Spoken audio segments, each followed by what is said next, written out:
Good afternoon, I'm Steve Hensley. First at 4, Eastern Kentucky's own Loretta Lynn is celebrating her 90th birthday today.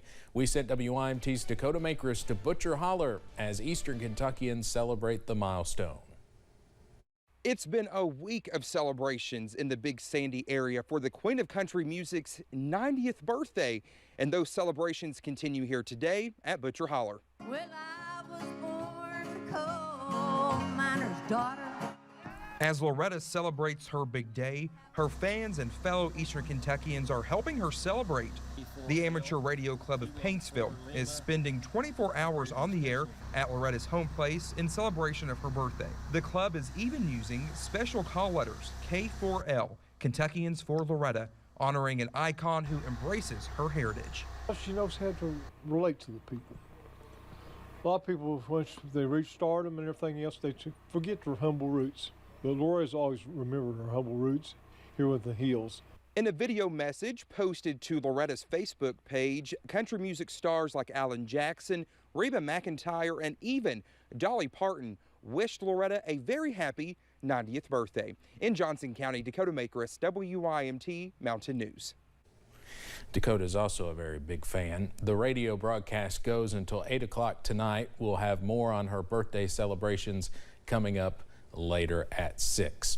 One group of University of Pikeville students are taking it upon themselves to serve their school and community.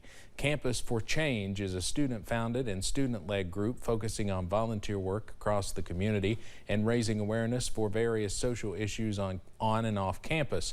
It was founded in 2020, shortly after the murder of George Floyd, by a student advocating for the Black Lives Matter movement. Now the group is leading the charge on changing campus culture. For Sexual Assault Awareness Month last year, we did projects where we were handing out those pamphlets, and then we had students come together and make bracelets for that month because the color was teal, and so we had students going around campus kind of like representing that color for our students. Mills also said the group has plans to bury a time capsule on campus later this semester and to dig it up in 10 years.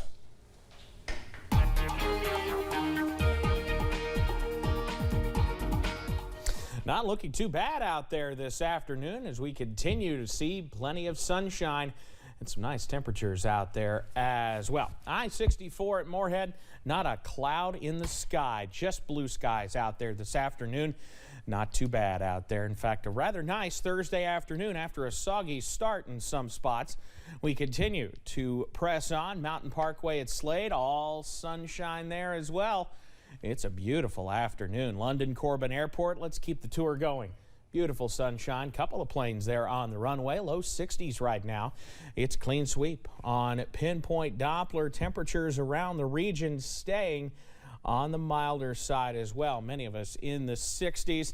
The last of those showers pushed out this morning. High pressure taking over. That means a quiet forecast as we head into tonight.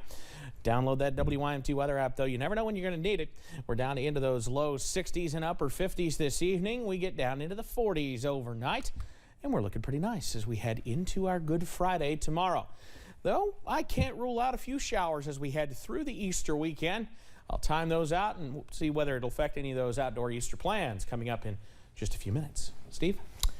All right, thank you very much. Well, since Russia's invasion of Ukraine began, many couples watch with worry from abroad as their newborns are born to surrogate mothers in Ukraine.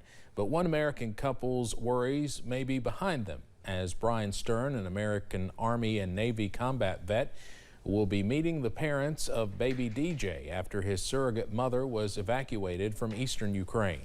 Sarah and Dustin traveled from California to Poland, then to the relative safety of western Ukraine with the help of Project Dynamo, the nonprofit Brian founded. What's that like watching the war start? What was going through your mind? Fear of the unknown. You don't know if your baby's safe, if the surrogate mother is safe, how you're going to be able to get to him. But to me, that's kind of pale in comparison to the fear that the Ukrainians are feeling. I mean, they're fearful for their homes being bombed, their lives. So when we put that in perspective, we kind of realized we have it easy. After a long flight and several hours on the road, these proud parents can finally hold little baby DJ in their arms. As the fighting continues, drones have become one of Ukraine's most important weapons in the war against Russia.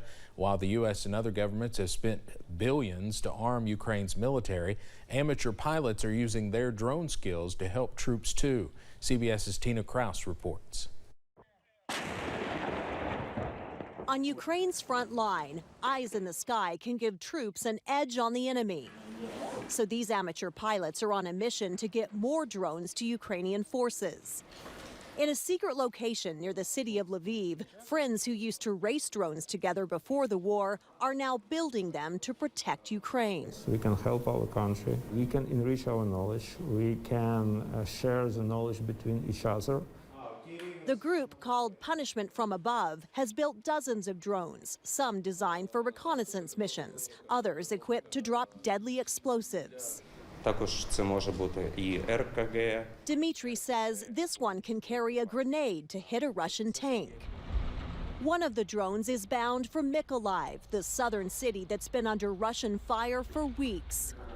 Each carries a handwritten note to Ukrainian pilots, wishing them luck in the fight. Tina Kraus, CBS News. The Punishment from Above group is one of several helping to build drones for Ukrainian forces. They are using crowdfunding to support the effort.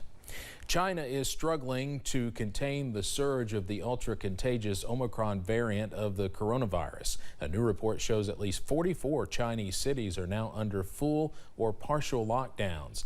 Despite China's zero COVID policy, it's logged more than 350,000 new infections since early last month, most of them in Shanghai, which is enduring the country's most severe lockdown.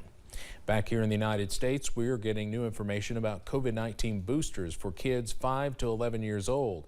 A third shot of the children's dose of Pfizer-BioNTech's COVID-19 vaccine raised Omicron-fighting antibodies by 36 times. The company says it is submitting the findings for emergency use authorization in the coming days. It was a small study, but there were no safety issues reported. Booster doses of Pfizer's COVID-19 vaccine are already authorized for people 12 and older. A new vaccine is available to people living in the United Kingdom. The UK's Medicines and Healthcare Products Regulatory Agency, or MHRA, approved the vaccine developed by Valneva. It is whole virus based, meaning the virus is grown in a lab and made inactive so it can promote antibody response while not infecting cells or replicating. A spokesperson for the MHRA added it was the first in the world to approve this vaccine, making it the 6th coronavirus vaccine they have authorized. Queen Elizabeth will not appear at Windsor Castle's Easter Sunday celebration. A royal source says the Queen says she is exhausted after her recent bout with COVID-19. Although the Queen was in attendance for last week's memorial service marking a year since the death of her husband, Prince Philip, she has canceled other public events, including Thursday's yearly Maundy service. Next week is the Queen's birthday. She will turn 96 years old. Easter eggs are the star of the show of the spring markets in Vienna. In the historical center of Vienna, visitors do their Easter shopping at the Old Viennese Easter Market. There are eggs in all sizes, from chicken to goose or even ostrich eggs. Some have ribbons or beads glued to their shells. Others are scraped with a sharp knife, a tradition coming from the eastern province Burgenland. There, a century-old community of ethnic Croats has been passing on the craftsmanship technique from generation to generation. Let's head over to Wall Street now on this Thursday. The Dow closes down today more than 113 points. The most decorated U.S. track and field athlete in Olympic history is retiring at the end of the 2022 season. Allison Felix has won 11 Olympic medals and 13 World Championship titles. Her Instagram post says she is grateful for her sport, but does not think she has, quote, anything left to give. The 36-year-old got her start in the 200 meters and won a silver medal at the 2004 Olympics in Athens. Felix won 7 gold medals throughout her career. Well, how would you like to work fewer hours for the same amount of money? Just ahead, how some businesses are finding it could improve productivity. And temperatures around average as we look to finish out the work week with quite nice sunshine as well. The full breakdown ahead next.